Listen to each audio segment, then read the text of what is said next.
Hey y'all, it's Kyle with Inshore Edge. I want to talk to you today about the basics of swim baits, at least what I consider to be the basics of swim baits, meaning what I look for when I buy swim baits and determine which ones I want to actually use, which ones I want to fish with. So one of the most important things when I'm buying a swim bait is the softness or the malleability of the plastic. And what I mean by that is the design in the plastic, the softness of the plastic, will determine whether the tail of a swim bait actually kicks. So for example, when I say swim bait, I'm talking about a plastic bait designed to look like a bait fish that has a tail. So that's essentially the most important thing about a swim bait, is that it swims, the tail swims, right? So there are a lot of soft plastic swim bait companies, or companies out there that makes soft plastics that also make their version of swim baits, sometimes several versions, that don't actually swim very well. And that can be because the plastic's too hard, or there's a poor tail design. Something about the design or the plastic just doesn't allow great flexibility and movement and action in that in that tail. And usually you'll find out on the water, and they just don't get bit as the same. So one of the most important things to do is actually get your hands on these, ideally before you buy it, and or if you're buying online, to find good reviews that kind of maybe see commonalities in the reviews based off whether it swims. A lot of times you'll see people describe it as it swims well, or the tail action is a wide wobble or a tight action. So all that's important. It can give you cues if you actually can't get your hands on a swim bait that you're looking at, to kind of get an idea of how it's going to swim for you. So just kind of like I showed you there, and it really doesn't matter. I have several different action tails. I have big swim baits, small swim baits, big wide tail kicking action, and I got tight tail action. But the thing I look for all of them, because really this dictates the design that it has, will it actually do what it's designed to do, is based off the plastic, the softness of the plastic. And so, for example, this is a Kitech Easy Shiner. It's a 5-inch. So, swim bait, right? You can see the tail. In this case, it's got a smaller tail, and it actually has a tight action. But watch what happens when I put it upside down. See how that tail almost flops all the way over? I know that tail will kick. I don't even have to see this thing swim, and I know that it will kick, and it will kick fast. In this case, because of the way they designed it, it's a tight action. It's a real tight wiggle. Whereas this guy, by X-Zone, it's the Mega Swammer. This is a 5.5-inch. Look what happens to this tail. Same thing, right? That tail flops over. But its design is a big boot tail. See that big boot tail? So this guy has this big tail action when it swims. It's not tight, it's big, wide wobble. So two different designs. But that's the key thing. You get into the designs and what you want to do with it later, but you need to make sure that it does what it's designed to do. You can see all these. Now some of these, they don't flop as much. If you hold this up, this is a Crush City Mare. But this is a tighter tail action. So this one would not be as noticeable if you were to test it, but I use these a lot, and it's got a great wobble. The other thing I forgot to mention, not only will, if you have the wrong plastic, the too hard of plastic, a wrong consistency or a bad design, not only will the tail not kick, the tail will not kick, or it will only kick when you're moving that lure fast. Meaning, like, I'm ripping it up, yeah, that tail will kick, but when I let that bait drop or sink to the bottom at a slower pace, you'll see the tail won't kick. You'll see this on baits. There's many baits out here. Inshore saltwater companies, and there's freshwater companies that make swim baits that are just, in my opinion, not good at all. But a lot of them get sold off the shelves because people just don't know any better. So that's my goal, is to help you kind of weed through all that and buy the good stuff. So, but that's the basic test I do with all of them. These are all different designs, and I'll get into what their purpose is, but I make sure, like this one is a real tight action tail. You can see that tail doesn't flop and fold over like the others, but you'll see the very end of it does, right? And that's where they designed it. It's a different design. It's a taper that kind of happens right at the tail, but it creates a really tight kick. So let's go through some of the different actions at these different baits. I kind of categorize, in addition to working properly, I look at it as big, like I said, big tail action, we call it big thump tail action, or a tight tail action. And that can happen in any length bait. That can happen with a 7-inch swim bait, that can happen with a 3-inch swim bait. So your choice based off size, right? And that's another category in itself. What size are you fishing with? And that, you know, we'll get into that for whatever species and time of the year, all that stuff. We'll get into that some other time on when you want to use a big swim bait or a big thumping action versus a tight tail action. So we'll start with the big swim baits that I prefer, that I like to use. This is a Depths Bumble Shad. This is I think it's a 6-inch bait, 5.5 to 6-inch bait. Really floppy, as you can see, kind of this actually is designed to where the whole body actually wobbles in addition to the tail. Big boot tail, big wide kick. That's a big wide kick. So again, bigger bait. So that's the situation where I would use a bigger bait and a big wide kick, right? Vice versa, I've got, like I said, a 5.5-inch Kitech. It's a little bit smaller profile. It's definitely smaller profile. You look at it, almost the same length. That's a little bit shorter, my bad. But anyhow, big bulky bait, much thinner. But this is a really tight tail action, very tight. Just kind of throwing this out there. For me, at about 1.5 years, 2 years into serious inshore fishing, tight tail actions catch a lot more trout than the big thumping stuff. I'm not giving up on the big thumping stuff. I just haven't figured it out yet. So time will tell, we'll see. Another common one, like I said, the X-Zone Mega Swammer. Real popular bait in the bass world, big swim bait, big old boot tail, big wide tail thump, big boot, big thumping wide thump. Great bait, good action. Real popular one you'll see in almost all your stores is the Strike King Rage Swimmer. This is also a big boot tail. It's a big old circular boot tail, and it's got a real floppy, just like we talked about, real floppy, so we know it's going to do what it's supposed to do. But this is also a wide kicking tail, very wide. Just giving you examples of kind of some of the products that I like to use. I've caught some good fish on them. There's a lot of other companies that have similar makes and molds that are also very good quality. One of my favorites, this is different. This is a Jackal Rhythm Wave. Now this is a 4.8. They sell a 3.8, 4.8. This guy has got a real wide body. And then a real small tapering tail. And it's actually got a smaller little boot tail. So it's got a real tight action.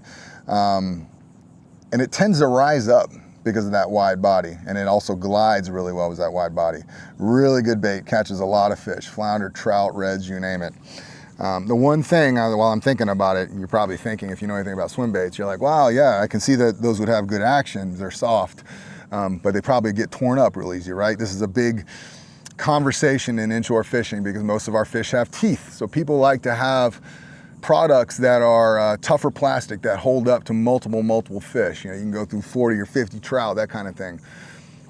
There are very few products out there that meet that happy medium where they can give you that toughness and that durability, yet the action. Now, that's in your traditional plastics. Now, there are the Z-Man plastics, I'm drawing a blank on it, but basically the stretchy plastics. Strike King has some of that stretchy material. But anyhow, those are very durable to being torn up. And some of them have very good action, but you just kind of have to kind of pick and choose. Don't assume because it's soft and stretchy that it swims how you might like. So it's a different thing. You'll notice I don't have any Z-Man swim baits on here. I personally don't like Z-Man swim baits. I like some of their straight tail stuff. I just feel they have too much wobble. Just a personal opinion. I know they catch fish, but you can only fish so many baits, and so I kind of keep my personal favorites on board. Like I said, I talked about the Kitech Easy Shiner. So this is a complete out west California bass bait, and I highly doubt anybody inshore uses it, but I think if you tried it, you would. This is made by G-Rat Baits. This, as you can see right off the bat, is a much thinner profile. That's one of the other categories of swim baits. You know, whereas you got this Crush City Mare's got a deeper body. in our inshore waters, I can equate that to maybe a pogie. I mean, sure, it looks like a mullet too, but maybe a menhaden, a pogie with a deeper body, a deeper shape profile, or maybe this would be like a mullet, a small baby mullet. You know, perhaps. Does that matter? I don't know. I do think profile does matter, but most importantly, it's got a real tight tail action. And like I told you, that gets bit by trout. Caught a lot of trout on this. I wish they made a 5-inch. This is a 4-inch. So I'm in all things plastic, I'm moving to bigger baits the more I fish for these trout and chase bigger trout. That's another topic for another time. And then here's something you have. So this is made by Reaction Innovations, the Skinny Dipper. It's about a 4.5, 5-inch bait.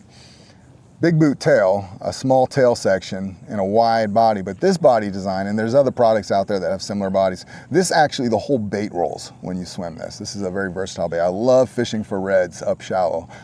Just kind of slow rolling this across a flat, a foot or 2 foot flat, just covering a lot of water.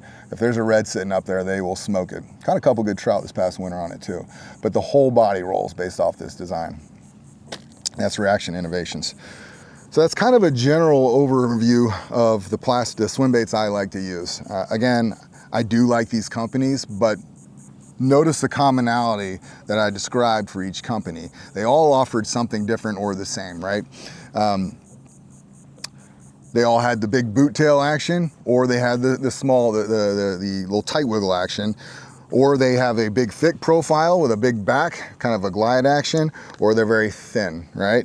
And so what I'm doing, instead of buying 100 different plastics, swim baits, I've got my favorites, 2 or 3 favorites for the couple categories that I want to offer. And that way, and then I also, those companies have very good colors, right? I don't want to buy from somebody that's got 10 colors I don't like and 2 that I do. I want a company that's got great colors, and I like natural colors. You'll notice there's no chartreuses here. There's no whites, no nothing like that. You might have some more more opaque colors that I use maybe in a little bit murkier water, but I'm very confident using natural colors in all watercolor ranges, whether it's clear. The exception would be super muddy. And even then, I'm trying to use natural as possible. Maybe I'll throw a white or a pearl. I think that makes a difference in getting bit by larger fish. We have a lot of inshore species here in their juvenile, younger ages that earlier life, part of their life where they're more aggressive, they're smaller. They'll eat a lot of different things. We have a lot of products out there that have a lot of chartreuses and reds and whites and all those things. I'm not poo-pooing on that. They catch a lot of fish, I get it.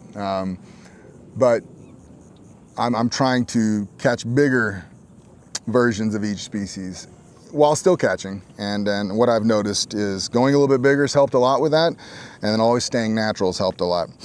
Again, it's not the end all be all. It's just me trying to move things in my favor according to the goals that I have. That's all it is. How do I fish these? So I either fish these on a jig head or I fish them on a weighted wide gap. So I want weight on these, and it depends on where the weight is located, depends on how it's going to move that bait. So your traditional jig head, which most of you are aware of, here's an example of a 4-aught, a buddy of mine made these. It's got the little spring lock on there, your standard jig head, right? That's a Gamakatsu hook, really sharp hook. Another favorite jig head I have is the VMC hybrid swim bait jig. Really popular, used by the famous Jacob Wheeler with his Crush City. It's one of his that he's caught a lot of bass on, won a lot of tournaments on. That's just a really good head, really sharp hook. It's got the spring keeper, multiple sizes, really enjoy that. This is one that I kind of a sleeper. I'm not a big Bass Pro shopper, but in Bass Pro they have the XPS Speed Shad swim bait head. And you'll see the head is a little bit different on this. It's more, they call this the traditional swim bait head. It kind of tapers down, comes through grass a little bit better, and in my opinion, it glides a little bit better than your traditional ball head. You'll notice these have the ball head, and so it gives a little more glide action. The other neat thing about these is if you are using, like I said, I don't use Elastec, that's the word I was using. Z-Man uses Elastec, Strike King, other companies have that Elastec, that stretchy rubber. I don't it's very, very difficult to get those on a spring lock, right? So I have baits like this with a little metal hook keeper and some lead. I can slide, like in the case straight tail Elastec baits on a jig head. Again, another topic for another time. And then if it's not a jig head and I'm using a weighted wide gap. Now, why am I using weighted wide gaps? I've talked about this before. Any situation where I want that weedless, that snag-free weedless option, right? If I'm fishing around docks, if I'm fishing around rubble or rock on the bottom or inshore reefs, anything that's that I feel the fish are tight to that cover or around that cover, where I need to get that bait to them, where often, especially these swim baits, I need to fish it slow. Low and slow. I want to get it down tight to the cover where the fish are and keep it slow. Well, to do that confidently, I need to be able to do that without getting snagged, without losing a lot of baits. Can you do that with a jig head? Yes, but it is very difficult to feel that out. And generally speaking, as you're feeling that out, you'll get snagged. And I don't like to get in there and a spot that maybe has a big fish on it, create a snag, rip it out of there, cause commotion, maybe spook that fish off. I like to get in there right off the bat and make an effective presentation early. So a couple favorites I have are the Hayabusa wide gap screw lock. They have different sizes, 3/0, 4/0, 5/0, 6/0. Like I mentioned just the other day, I replace all these. It's the one knock on these. I find them on sale quite often is their screw lock. I don't like their screw lock. Pops out very easy. Same with Guggen baits. They have the Gold Series weighted dart hooks. These are always on sale on Guggen baits on their website, GuggenSquad.com, like half off. It's a Hayabusa hook, so a really high quality hook sold by Guggen. But again, they have little flimsy spring locks I don't like. I replace those with the Owner CPS spring locks, all of them. Super easy change out. This is a Gamakatsu 7/0. This is a 1/4 ounce, much heavier. I'll pair this up with a big bumble shad and kind of slow crawl it on the bottom. Makes a big difference. Now, it's one thing I mentioned I like to do with these the wide thumping swim baits, the bigger ones. I like to pair them up with a big old weighted wide gap, and I like to slow roll them. So we call it slow roll, crawl them across the bottom. So that big wide kick is kicking very slow. I get bit more than that with that style versus reeling that big wide kick very fast. It seems like it's too much, I don't know. But again, another challenge, something to figure out here, hopefully in the near future. But again, that's why I do it. So jig head, if I'm fishing open water or an area that I'm not worried about snagging, obviously the advantage of fishing your traditional jig head is you got an exposed hook, and quite often you'll get better hookups. When you're fishing with these wide gaps, especially any swim bait with any sort of size and a lot of plastic, you need I go medium heavy only or higher rod, heavier rod. Medium heavy, heavy action, depending on how big a swim bait is. Like I go with a heavy action on a big chunk of plastic like this and a big old 1/4 wide gap. But the reason being is you need hook setting power. You need butt in that rod to ram that hook home, because this hook has got to come out of the plastic of the swim bait and penetrate the fish's mouth. And to do that, you don't want a flimsy rod to do that. You really need to be able to drive that hook home. Very important to fish a little bit heavier when you're using these weighted wide gaps. You can ease up on that a little bit. You'll find some brands have smaller gauge hook sizes, like thinner hooks, and maybe smaller, thinner plastics. You might be able to get away with that. But I prefer to have at least a medium heavy. Some companies make a medium action rod that's more like a medium heavy, so maybe you get away with that. So that's kind of a synopsis of what I look for. Again, just to recap, the most important thing, whether you're reading reviews looking for commonalities, the common denominator, or you get your hands, take lures out of the plastic in the store, maybe without ruining the package, make sure that it is capable of doing what it says it's going to do. And you can do a little test that's almost 99% accurate just by having that bait upside down and watching what that tail does. If that tail flops over, it will do what it's designed to do, meaning regardless of what kind of action that tail has, it will do. It will thump or it will have a tight wiggle, but it will swim, right? We call it, will the swim bait swim? It will swim. I don't have any to show you, but if you hold that up and that tail stays straight up or barely turns over, it ain't gonna swim. It's not gonna swim. At best, if you reel it really fast, it'll swim, but otherwise when it's falling, and when I say fall, anybody knows anything about fishing, Fish love to eat when a bait is falling from any sort of column in the water. That's incredibly important. And it's incredibly important if you're trying to get them to react to a swimming tail. That tail is swimming when it falls. Very, very important. So that's kind of it. That's how you figure out it's supposed to do what it's going to do. And then, like I said, you got your different categories. You got your tight tail actions, your big tail actions. Another little tip I forgot to, anytime you see a big boot tail, a big square tail or a big round tail, that is most likely going to be a wide thumping tail action. Very wide, big wide tail. You can see that tail going back and forth, okay? Make sure that's what you want, right? And then you'll see a lot of your smaller baits will have just smaller tails. Still a round tail design, but it's a much smaller tail, real thin tapered, so it's tight action. Same with this Kitech. Real floppy tail, so if they had a big old circular boot tail on there, it would have a wide action, but they cut it way back. See, it's real small. So that's important. That's why it has a tight tail action. So once you get used to this stuff, you can get a good feel because there are hundreds and hundreds of swim baits out there, especially in the bass fishing world. Every company out there's got a swim bait almost. Not to mention all your inshore companies. Everybody's got a swim bait. So many options. And ultimately, none of us want to waste money on buying stuff and find out you get on the water, it didn't do what you wanted it to do. So feel free to ask me questions in the comments about any brand. I've fished with a lot of brands, and so I can usually tell you, if not look myself in reviews and kind of pick out, because I'm used to doing that, always reading through reviews and just talking tackle shop online, that kind of thing. Been doing it my whole life for decades.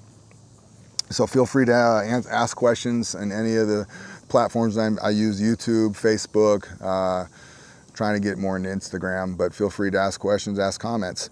But yeah, that's an intro to Swimbait. I appreciate you following along, and I appreciate you just willing to listen and let me teach a little bit. I hope it's worthwhile. And so again, this has been Kyle with Inshore Edge, and we'll see you next time.